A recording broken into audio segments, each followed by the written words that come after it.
Hey class, Mr. Houston here, back live with another exciting episode of Geometry Notes. In today's exciting episode, we are going to dive into the world of transformations.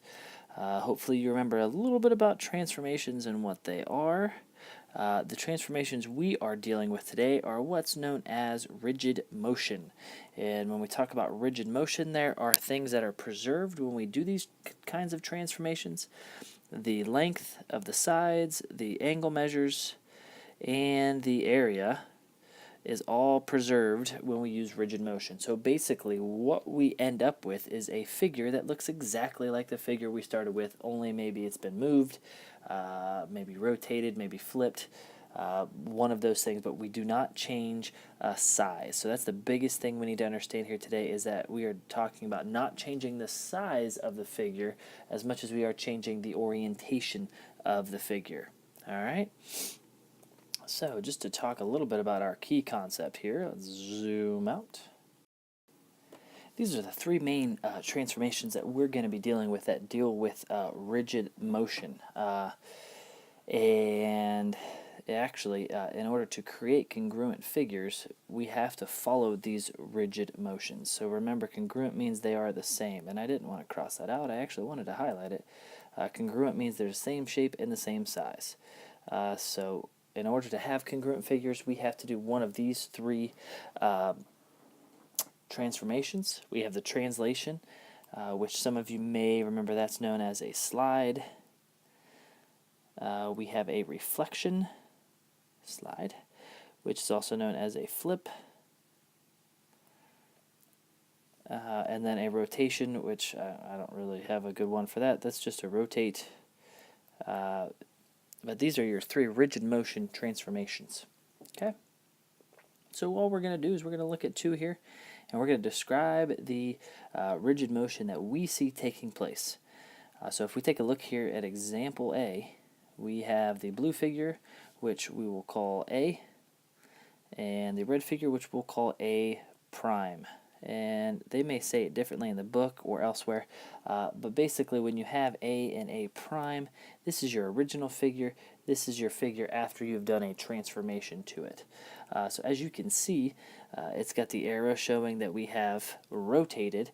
The key in talking about rotation is that it always rotates around a central point.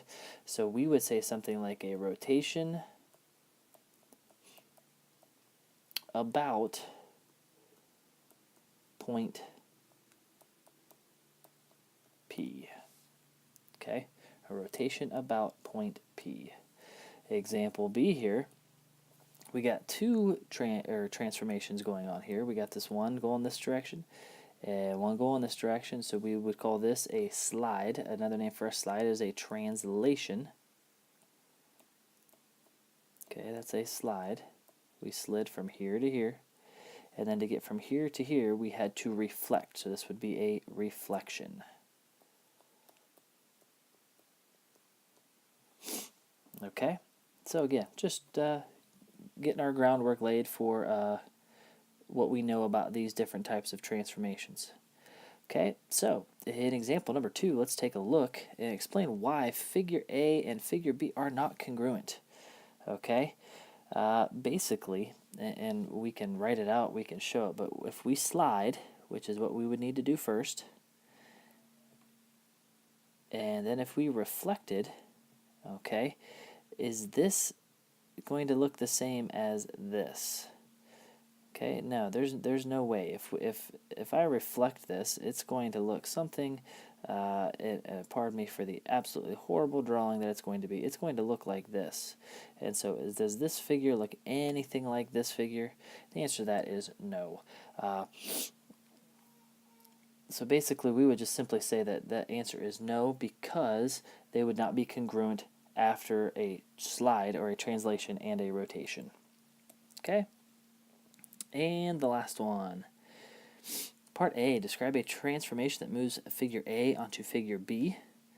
Okay, so we have A to B, and then we'll do part B here in a second. So what transformation will take A over to B? Noticing that we want to keep, I'm going to zoom in here, if I don't write over everything, zoom in here, from A to B. Very first thing, a lot of people are going to want to say, well, oh, hey, we got this line right down the middle. This probably just reflects over here. Well, one thing about reflection is we want to keep the colors all the same as well. So if I reflect this green section over here, that's going to reflect to this pink or red section right here. So it's obviously not a reflection. Could it be a rotation? It could be, but I would say that this is just a translation.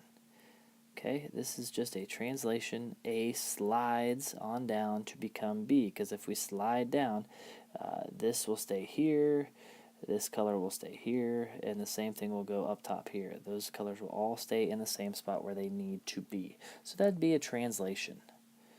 As far as example, or part B says, explain why figures C and D are congruent by using the marked angles and sides.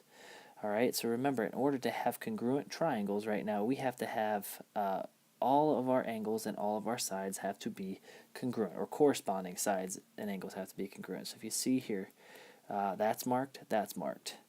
All right, so we have one side. We have congruent sides here and also congruent sides here. So all three sides are congruent. All three corresponding sides are congruent. We have a 90-degree angle here and a 90-degree angle here, so they're congruent. These two angles are congruent to each other, and they're also congruent to these two angles up here. So all angles and all sides are congruent. And so how would we explain that? We would say simply just that. All sides. Actually, let's be as technical as we can. We're going to say all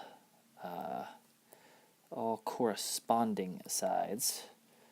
Corresponding sides and angles are congruent. So today's lesson really, again, should hopefully be just a brief reminder as to transformations and what we're talking about today. Again, today we're talking about just rigid motion. So we're conserving the shape, the area, the angle measures, all that stuff, so that we have congruent figures. These are the three motions we can do to have congruent figures. All right? So hopefully that makes a little bit of sense. If you have any questions, bring them with you to class, and we will see you then.